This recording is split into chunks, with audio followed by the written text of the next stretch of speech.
that's the secret weapon of good writers that break through is they bring in artists that don't yet have work that are very good, and they start those collaborations, and oftentimes those collaborations continue for 40 years. You look at Alan Moore, he was doing that very early in his career, and he still works with all those same artists all these years later. Brubaker still does it. Brian Bendis still does it. All these writers that break in with an artist, they continue to collaborate forever. And I mean, the reason I you'll be doing it with Layman. Yeah, I'm sure. Yeah. I mean, the reason I said the first step that you writing it down is because it has to start with you. Like I think there's a kind of a bad habit among some writers, especially young writers, to rely too much on their artists. Like, I've worked with every type of script, every type of writer there is. And I mean, I've worked with guys in the early years that I would never work with now that, were literally bringing me just notes on a cocktail napkin and just kind of expecting me to make magic out of it. And that's just not cool. Like, don't do that. So, like, yeah, your part is super important. Write it out. Make sure you're, like, pulling your weight, that the writing is good, and presenting it to a guy and saying, like, hey, be my partner, be my collaborator, and we'll do this 50-50 together. That's a really good point, because I've had the same experience where people will come to me with a half-baked idea, asking me to fully commit to their idea, and they haven't yet fully committed. So the projects I signed on early to were the ones where I saw that the writer had fully committed to it and was going all in, and that gave me the confidence to say they're not going to flake out. Because that's a big fear for us, is that the writer has no, when you're starting out as an artist only, you have no idea where the story's going, you don't have any confidence if the writer knows, you have no idea if it's any good. So I think fully committing and embracing everything from full scripts to having a Bible written out of where it's going, have some bullet points of where the future issues are going to go, to approach an artist with that stuff in mind versus a half-baked idea you haven't fully thought out, you're not going to have any confidence.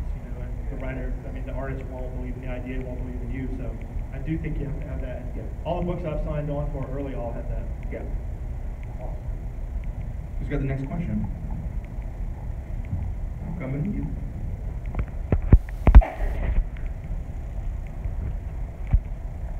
Good morning.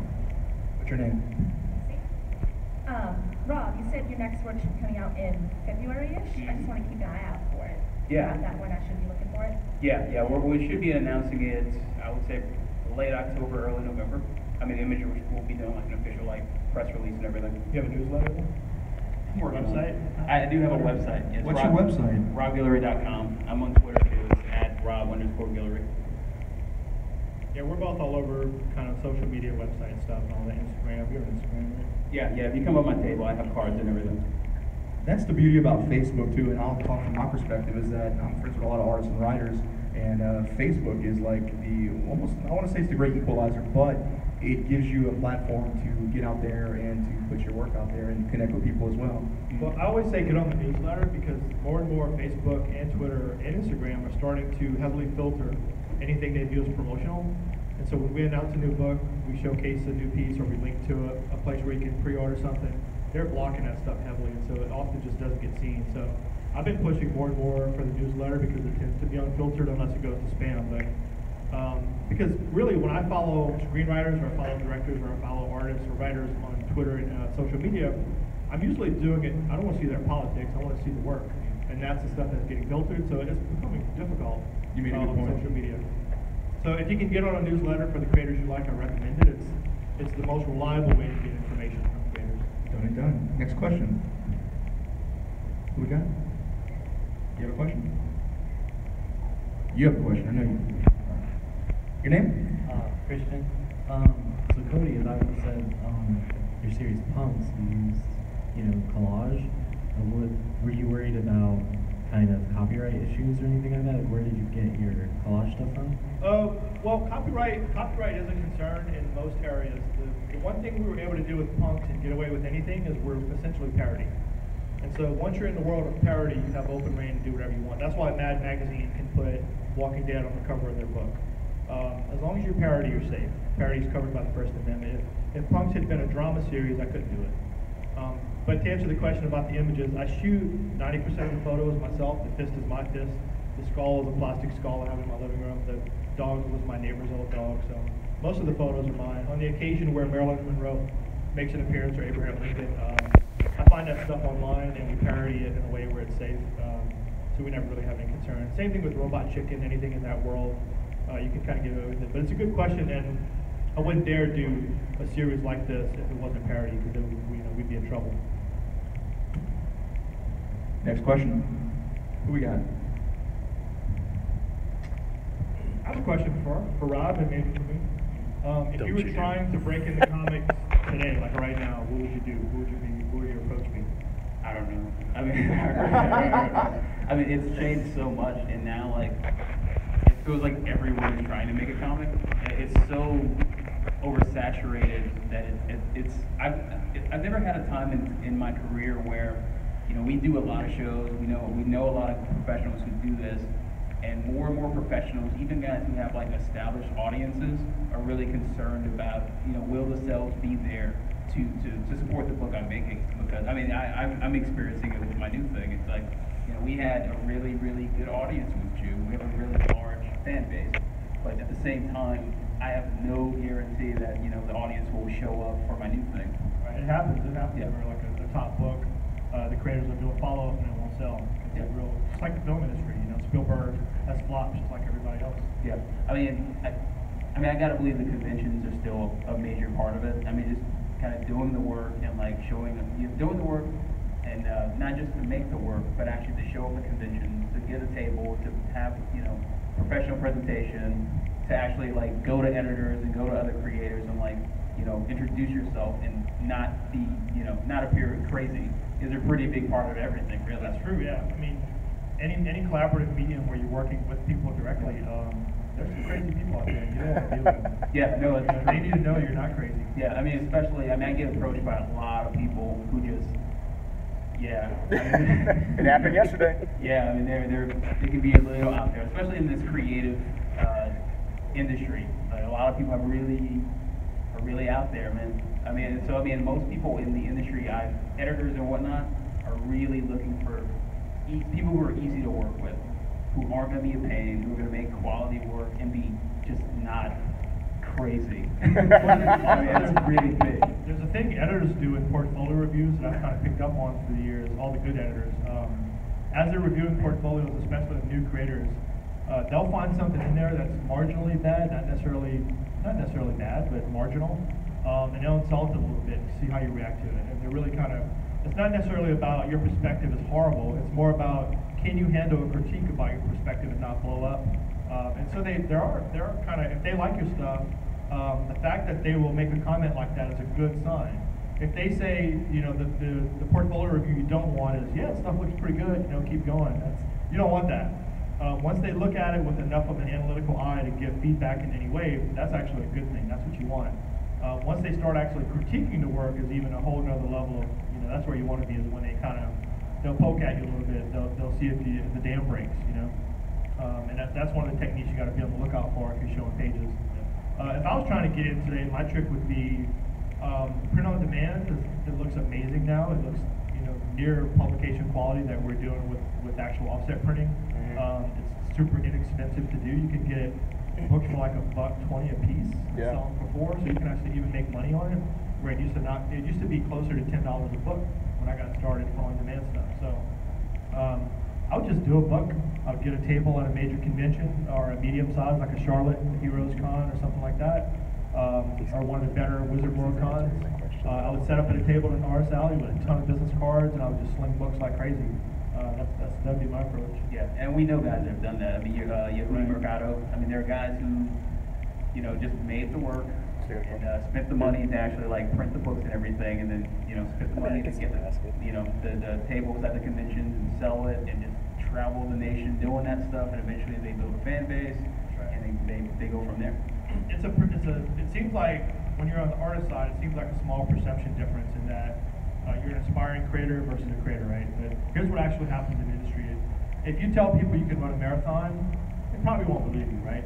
If you cross the finish line of a marathon and they see you cross that finish line, you're now a marathon runner. So no matter how good you run and no matter how hard you believe you can run a marathon, unless you run a marathon, you're not a marathon runner.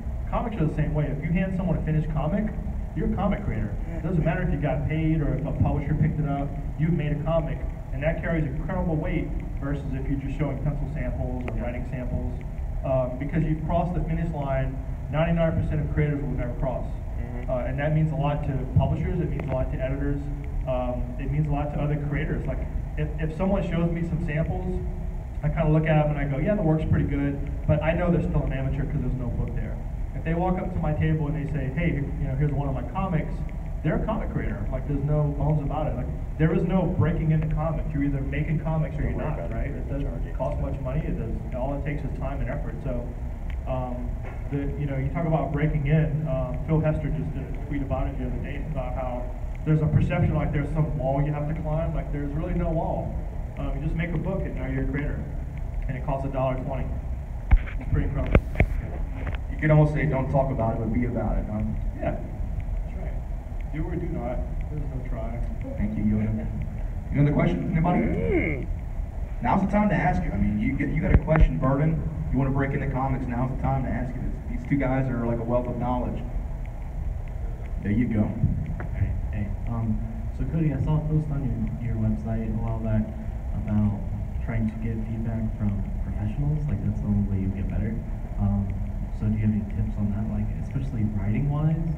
So do you think it's worth it trying to show someone a script, or should I just try and get made into a comic? I mean, there's no doubt it's harder for writers because an artist can put a page in front of me, and I mean, it's not an exaggeration. Within 5 or 10 seconds, I can know if it's any good, right? You can't do that with a story. You have to sit down, you have to be in the mental space to be able to absorb a story and read it and kind of get through it. So it's tougher for a writer. Again, if I were purely a writer and I wasn't an artist, like I know 2 of you are writers in here, the way I would probably do it is I would hook up with a good artist early and start making real books. That's the way I would kind of do it. I mean, as far as trying to get feedback from other writers, one of the tricks you have to try is when you approach someone you've never met before, a pro or anything like that, and you ask them for something, they don't want to do it. They don't know you. Why are you asking me for a favor? It's a ridiculous concept, right? So there is a thing where you have to develop a rapport with someone. Maybe they get to know you a little bit. Maybe they've met you a few times. I've seen your books. I've seen you come to my table with your books, and the books look great. So you're fine. Like you've already got that going. And some of you do. I've seen some faces come around. So develop a rapport with people. Make contact. Let them know you're not crazy. Let them know you're serious about it. But there's also a fine line between being persistent and being very annoying. And so if you come across a very annoying person, you're going to get the same reaction as the nobody we've never met before. We don't want to have to kind of deal with you. So develop a rapport. It's really important. Just be a human, in other words. Like, don't put on a front or act or be weird. Don't wear a costume and try to like, here's my human costume, right? Don't do that. Just kind of be a normal person. So I got a quote on Sweets from Bill Sienkiewicz and Jim Starlin. They both gave me quotes, promotional quotes. I didn't ask either one of them for quotes. And so what happened was I was set up at a Comic-Con. I had only done a couple small books. I just did 30 Days a Night, and I hadn't done creator-owned stuff at all. Sweets was my kind of first thing. And so I was set up at the table. I had my black and white ash cans kind of showing some early work. I had full issue 1 and script for issue 2. And I was kind of going around to some of the creators and passing them out. And those 2 guys were set up on my left and right. And so I just gave them copies, right? I didn't give them copies because I wanted something from them. It's like they were 2 creators I respected. I gave them copies of my book. The next day, Bill Sienkiewicz come in and gave me some good comments, and he offered a quote. He's like, man, if I could do anything, if you need anything, like I like the book a lot, he offered it, and that was awesome. Jim Starlin came in the next morning. He had read the whole thing, and he said, do you want to talk about it? I went, talk about my comic with Jim Starlin? Hell yeah, I want to talk about my comic. So we went in the back, we talked about it for 45 minutes, and he almost played editor. I'm like, man, you're doing great right here. He's like, you can probably compress this a little bit. Like, he kind of gave me some tips and tricks because I'd never done this before, right? And it was amazing. And I had a red pen, I just marked up the entire ash can with his comments.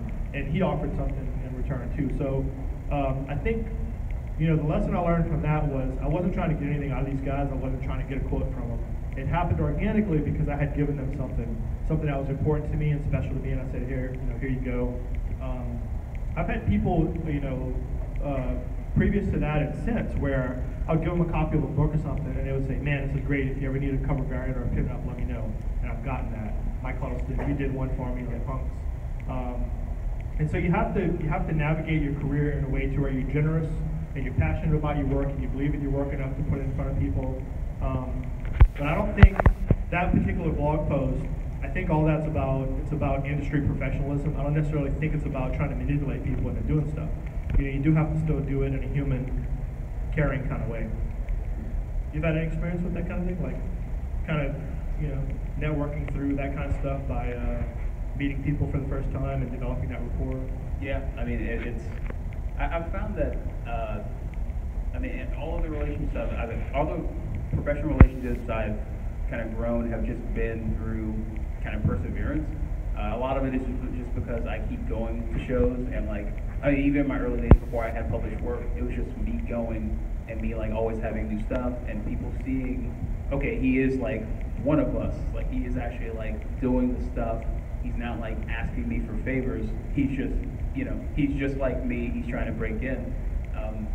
All of my early, the first guy that I kind of had that rapport with is a guy named Jim Food, who's, he's a independent artist, indie artist, has been around 20 something years. He's kind of an institution in comics. He's definitely an artist, so a lot of fans won't necessarily know his name unless they're fans, but every comic creator knows his name. Yeah. He's fantastic. But he was my early guy that I met at my very first show, and I waited till everyone else left at the end of the show and brought him my stuff, and he critiqued it, and I was super nervous and everything. He was really sweet guy. He gave me his card afterward. We exchanged emails. I would actually snail mail him my work, copies of my work, and he would send me these long emails weeks later and just critiquing everything.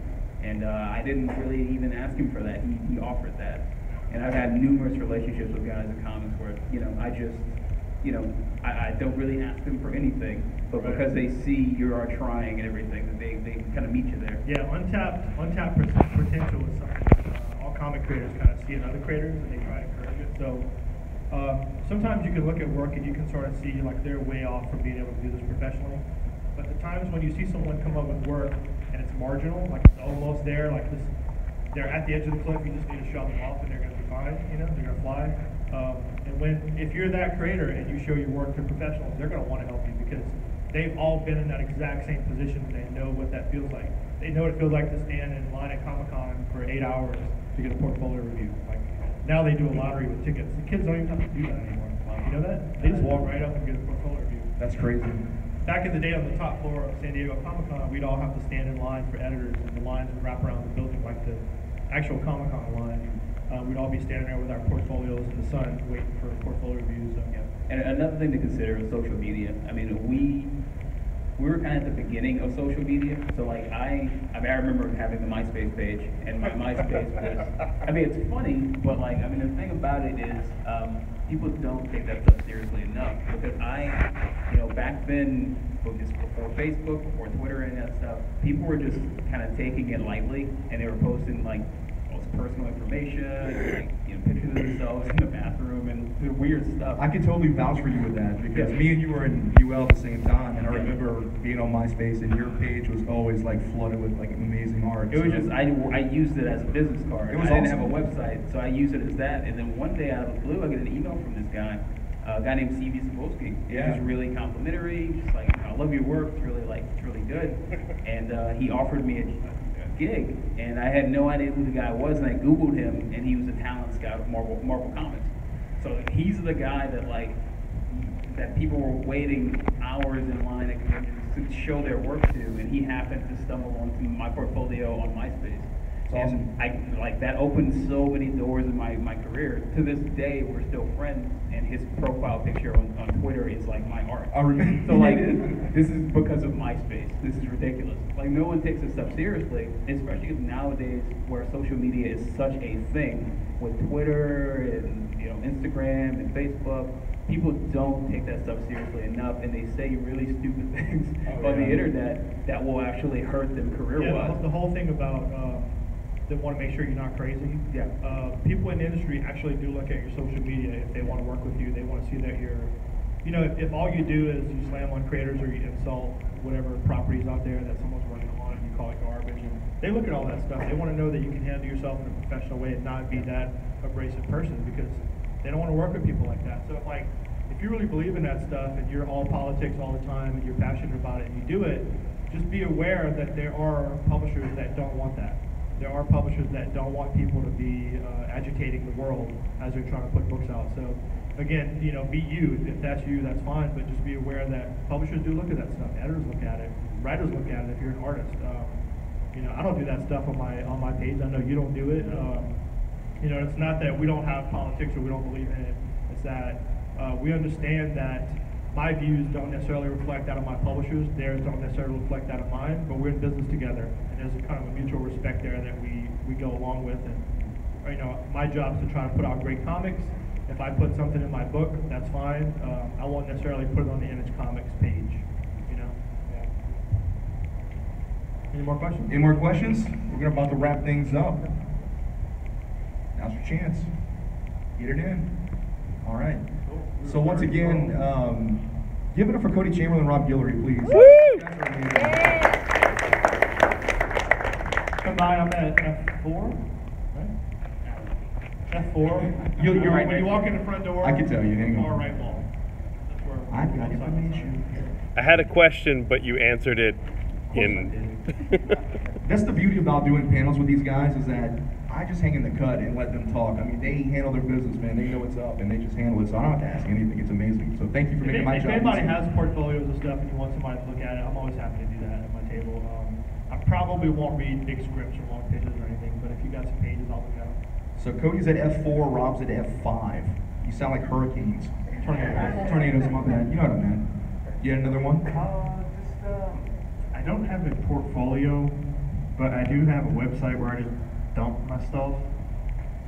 You interested in looking at any of that? See what I can do drawing wise at least? Yeah, I'll take a look at it. All right. There you go. See, that's the first step, is you got to just ask. You don't know until you ask. So you got to put it out there. So where can we find you online again? F4 and F5. I'm Kody Chamberlain with a K all over the internet. Rob is Rob Guillory with an R. Yep, there you go. Amen. One more time, Rob Guillory, Kody Chamberlain. Give it up. Both the guys. Woo! Thank you, guys.